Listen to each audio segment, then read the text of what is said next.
Assalamualaikum warahmatullahi wabarakatuh. Kami dari kelompok 1 yang beranggotakan Saya Rafli Febrian Susilo dengan NIM 2286230025.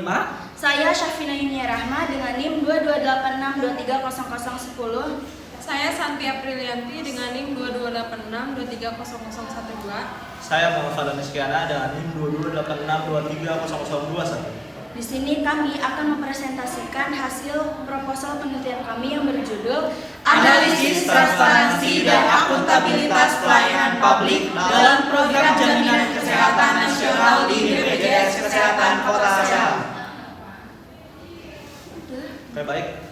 Selanjutnya saya sendiri yakni Muhammad Fadlan Iskiana. Yang pertama yaitu pendahuluan. Nah, latar belakang. Kesehatan merupakan hak dasar setiap warga negara, sekaligus pilar utama dalam pembangunan manusia. Di Indonesia, pemenuhan hak tersebut diwujudkan melalui Program Jaminan Kesehatan Nasional atau bisa disingkat JKN yang dikelola oleh BPJS Kesehatan. Nah, program ini bertujuan untuk memberikan akses layanan kesehatan yang adil, merata, terjangkau bagi seluruh masyarakat. Namun, dalam pelaksanaannya ini masih terdapat berbagai permasalahan. Salah satunya adalah kesenjangan antara regulasi yang telah ditetapkan dengan praktik di lapangan. Nah, hal ini terlihat dari adanya keluhan masyarakat terkait pelayanan yang sangat lambat, kurang transparan, serta perbedaan perlakuan antara pasien BPJS dan pasien umum. Selain itu, penerapan prinsip transparansi dan akuntabilitas pelayanan publik juga masih belum optimal.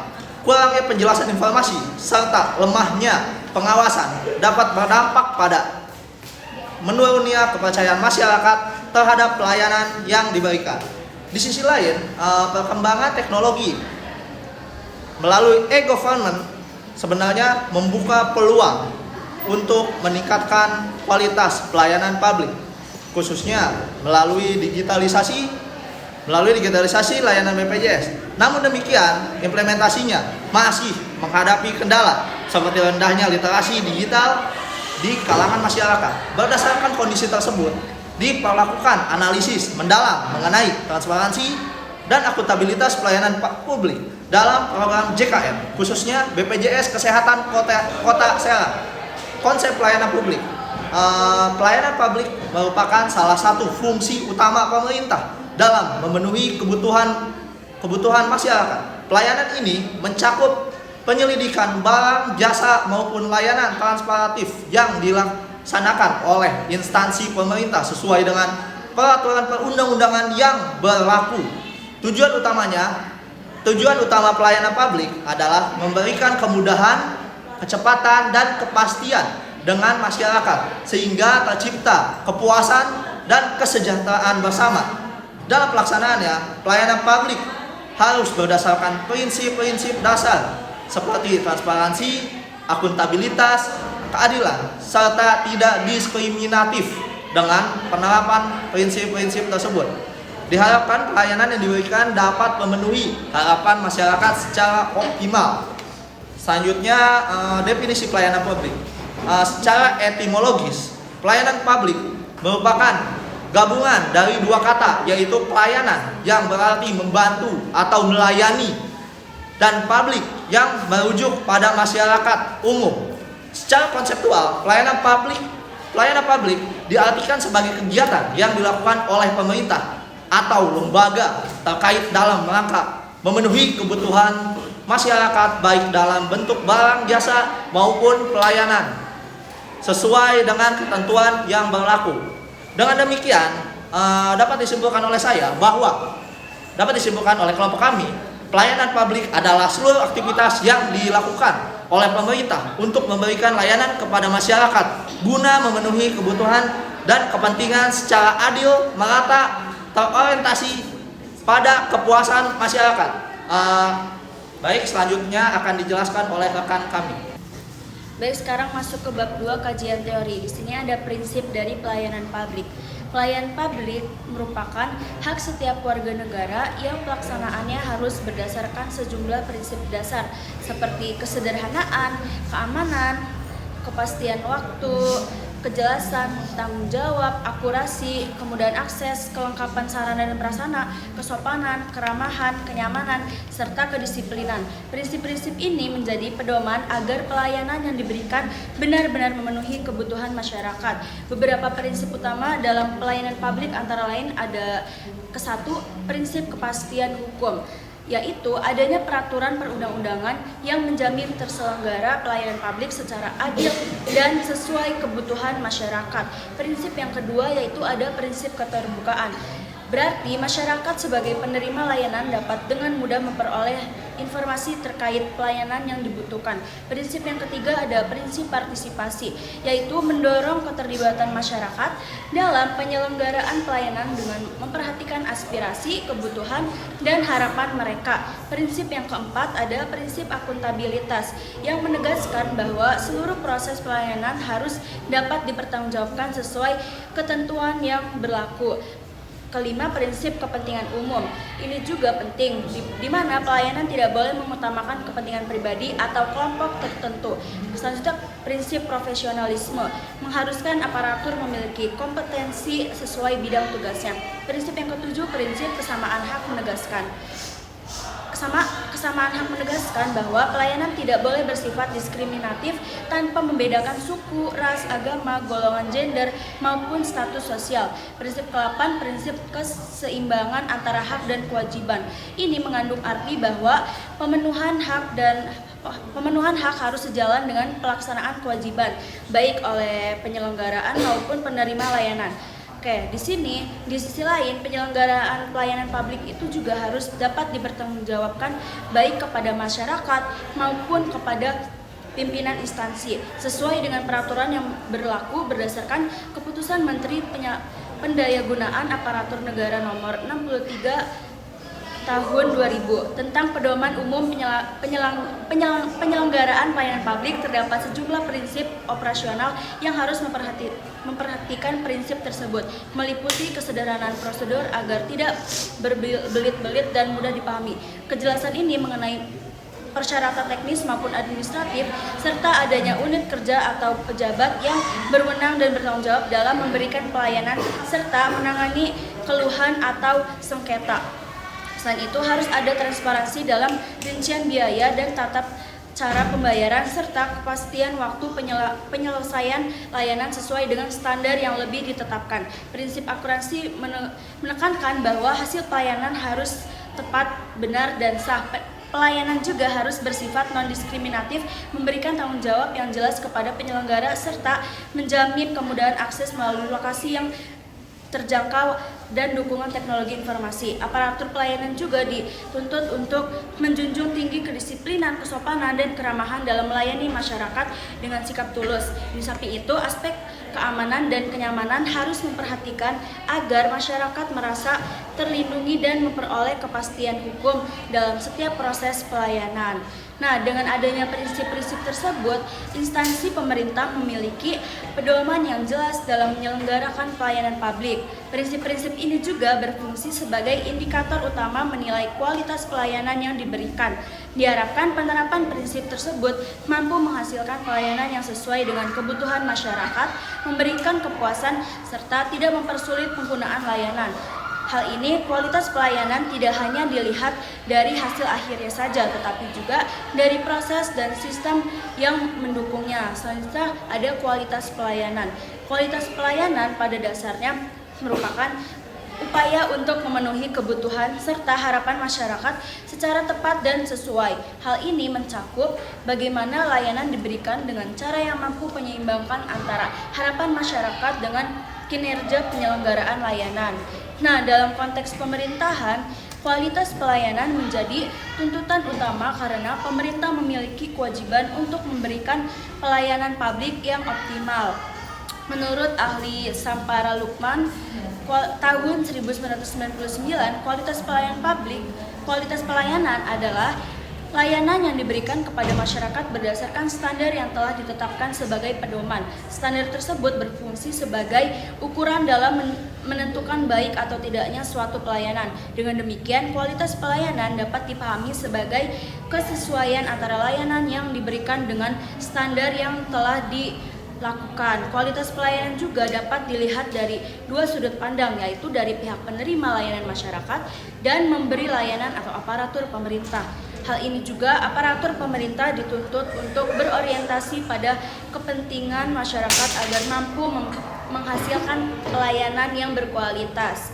Menurut ahli Jiptono tahun 2005 menjelaskan bahwa kualitas pelayanan merupakan suatu sistem manajemen yang bersifat strategis dan terintegrasi, melibatkan seluruh unsur organisasi mulai dari pimpinan hingga pegawai, serta menggunakan berbagai metode untuk meningkatkan proses secara berkelanjutan. Tujuannya adalah agar organisasi mampu memenuhi bahkan melampaui harapan masyarakat. Dari pandangan ini, kualitas pelayanan tidak hanya menjadi tanggung jawab individu saja, tetapi hasil kerjasama seluruh elemen organisasi. Model total quality service yang dikemukakan oleh Jiptono mencakup beberapa komponen utama, yaitu strategi, sistem, sumber daya manusia, dan tujuan keseluruhan. Keempat, komponen ini sering berkaitan dalam mewujudkan pelayanan yang optimal. Satu, ada strategi merupakan pelayanan pernyataan yang jelas mengenai arah dan tujuan organisasi dalam memberikan pelayanan serta harus dikomunikasikan dengan baik kepada masyarakat. Upaya peningkatan ini strategi pelayanan dapat dilakukan melalui beberapa langkah. Salah satunya adalah pengembangan kelembagaan organisasi pemerintah. Menurut Surjadi tahun 2009, kondisi pelayanan publik masih menghadapi berbagai kendala seperti prosedur yang rumit, ketidakpastian waktu, kurangnya transparansi biaya, serta rendahnya responsivitas aparatur. Hal ini menunjukkan perlunya perbaikan dalam struktur kinerja organisasi. Selain itu, perubahan sikap dan karakter birokrasi juga menjadi bagian penting dari strategi. Aparatur pemerintah perlu menunjukkan sikap yang adil, jujur, dan tidak diskriminatif dalam melayani masyarakat. Perubahan internal dalam birokrasi diperlukan. Pelayanan yang diberikan dapat lebih responsif dan berorientasi pada kepuasan masyarakat. Langkah berikutnya adalah perancangan proses atau mekanisme pelayanan. Proses pelayanan harus dirancang secara sistematis agar mampu menjawab pertanyaan mendasar seperti siapa yang melayani, apa yang dilayani, di mana, kapan, bagaimana, dan mengapa pelayanan tersebut dilakukan. Nah, perancangan ini yang baik akan membantu menciptakan pelayanan yang efektif dan memuaskan. Kedua, Sistem dalam pelayanan publik mencakup program, prosedur, serta sumber daya yang digunakan untuk menyelenggarakan layanan. Sistem yang baik akan memberikan kemudahan dan kenyamanan bagi masyarakat. Menurut Munir tahun 2008, sistem organisasi yang efektif memerlukan pembagian kerja yang jelas serta uraian tugas yang terstruktur. Struktur organisasi yang baik akan membantu setiap individu memahami peran dan tanggung jawabnya dalam memberikan pelayanan. Yang ketiga, sumber daya manusia. Kualitas pelayanan sangat ditentukan oleh kemampuan dan sikap aparatur. Menurut Jiptono menyatakan bahwa sumber daya manusia adalah individu yang memiliki kemampuan dan kemauan untuk merespon kebutuhan masyarakat. Dalam hal ini, aparatur dituntut untuk memiliki kompetensi, kedisiplinan, tanggung jawab, serta sikap ramah dan sopan. Nah, menurut Ratminto tahun 2006 menjelaskan bahwa kualitas sumber daya manusia dalam pelayanan dapat dilihat dari beberapa aspek seperti kejelasan identitas petugas, kedisiplinan dalam bekerja, tanggung jawab terhadap tugas, kemampuan atau keterampilan, kecepatan dalam memberikan layanan, keadilan dalam pelayanan tanpa diskriminasi, serta sikap sopan dan ramah. Semua aspek tersebut berpengaruh terhadap tingkat kepuasan masyarakat. Keempat, tujuan keseluruhan. Tujuan utamanya dari pelayanan publik adalah pencapaiannya kepuasan masyarakat. Selain itu, setiap aparatur harus memiliki tanggung jawab terhadap tugasnya. Terus, melakukan perbaikan secara berkelanjutan. Menurut ahli Jiktono tahun 2005 menekankan bahwa keberhasilan pelayanan tidak hanya diukur dari hasil akhir saja, tetapi juga dari supaya perbaikan yang harus dilakukan. Menurut ahli Ratminto dan Winarsi tahun 2010 menambahkan bahwa tujuan pelayanan mencakup kepuasan masyarakat sebagai indikator keberhasilan tanggung jawab aparatur dalam menjalankan tugasnya, serta adanya proses perbaikan berkelanjutan melalui perencanaan, pelaksanaan, evaluasi, dan tidak lanjut.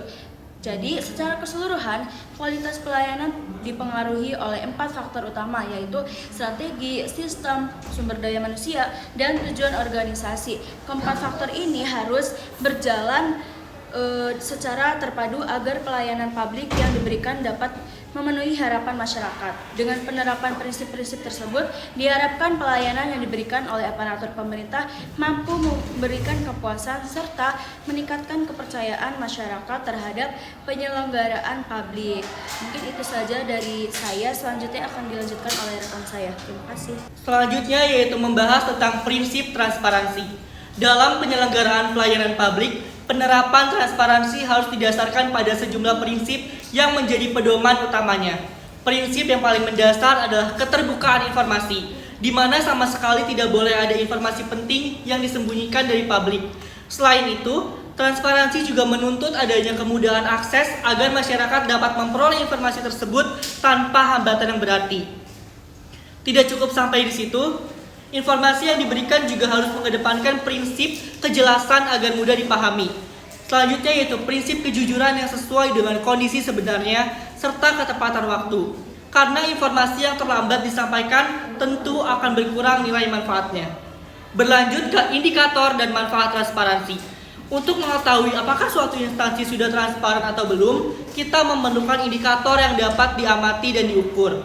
Indikator utamanya adalah tersedianya informasi yang lengkap dan mudah diakses oleh pihak yang berkepentingan. Selain itu, adanya komunikasi dua arah juga menjadi indikator krusial karena ini memungkinkan interaksi antara penyedia dan penerima layanan. Lalu, apa manfaat utamanya? Transparansi memberikan manfaat yang sangat besar, terutama dalam membangun dan meningkatkan kepercayaan publik terhadap suatu lembaga. Keterbukaan informasi ini juga mampu mendorong partisipasi aktif masyarakat sekaligus mengurangi potensi konflik yang seringkali muncul akibat kesalahpahaman atau kurangnya informasi terkait prosedur birokrasi. Kajian teori yang ketiga yaitu tentang konsep akuntabilitas.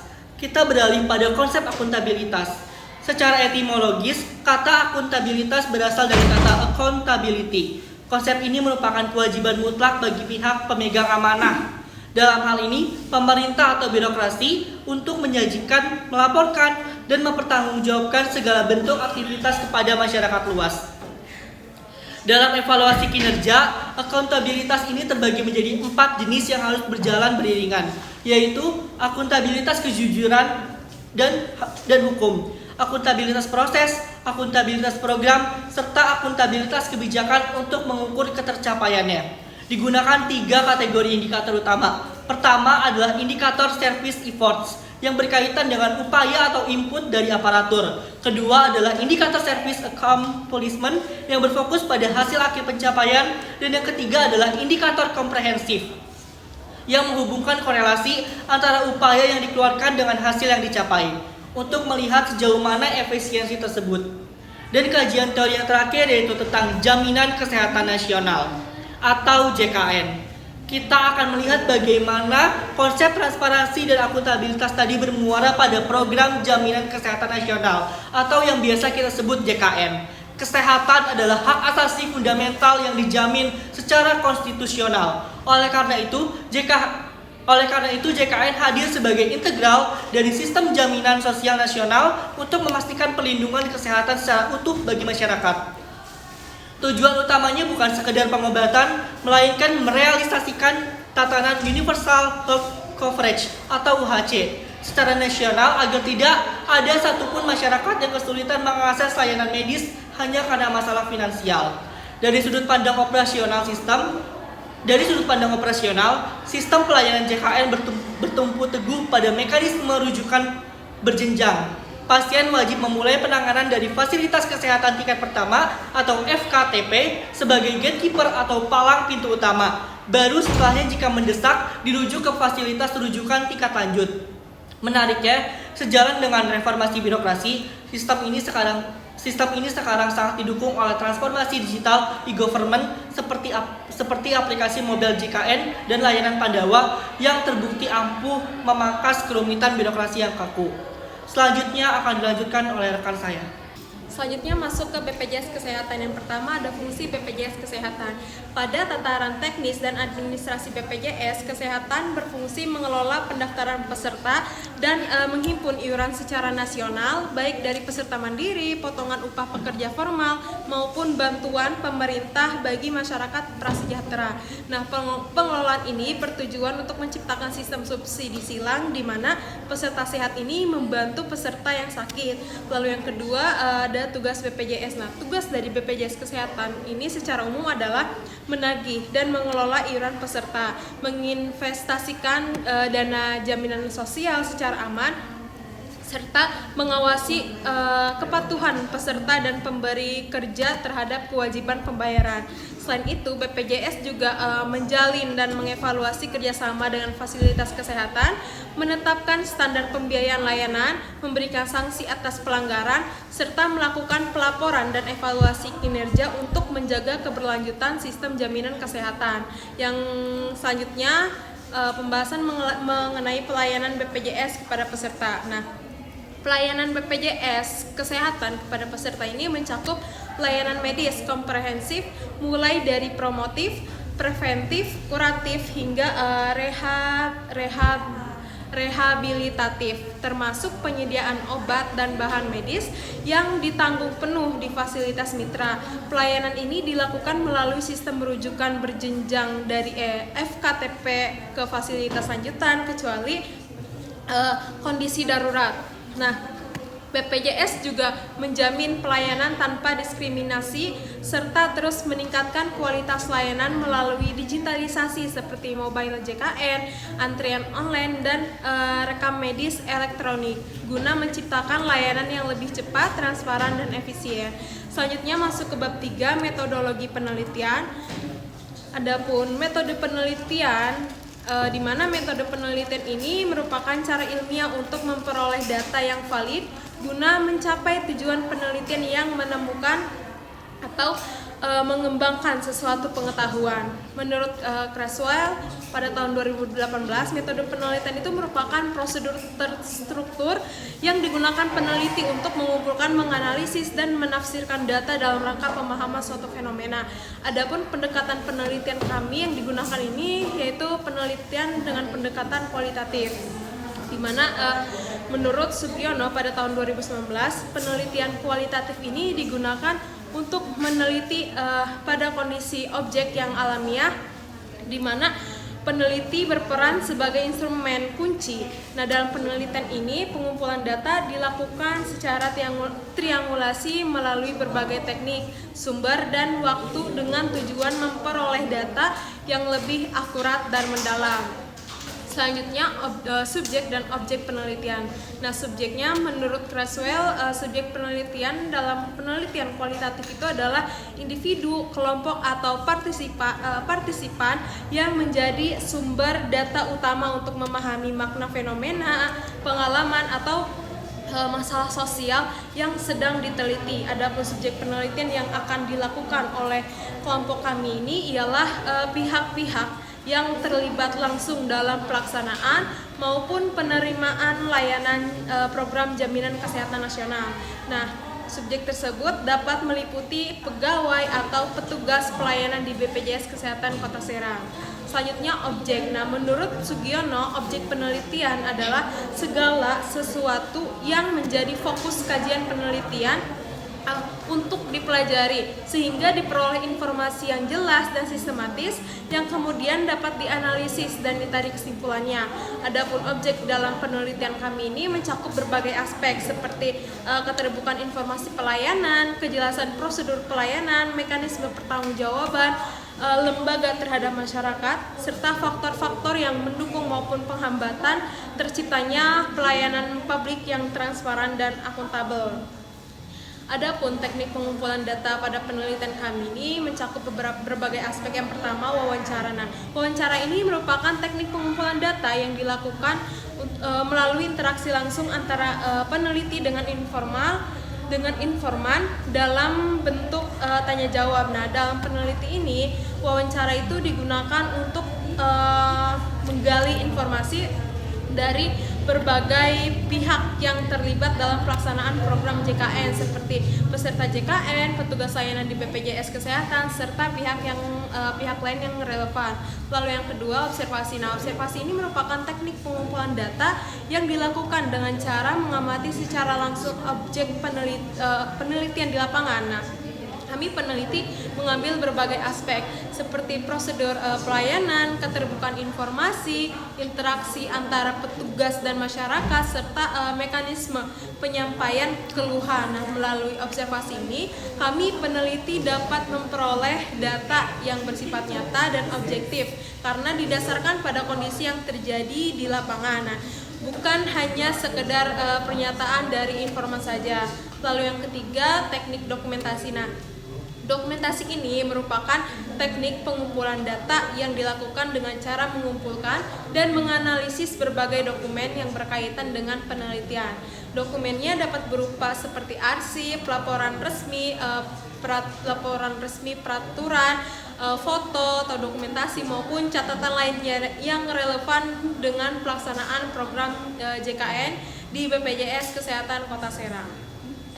Demikian penyampaian dari pembahasan bab 3. Sekian, terima kasih. Demikian penyampaian dari kelompok 1, kurang lebihnya mohon maaf. Wassalamualaikum Wassalamualaikum warahmatullahi wabarakatuh.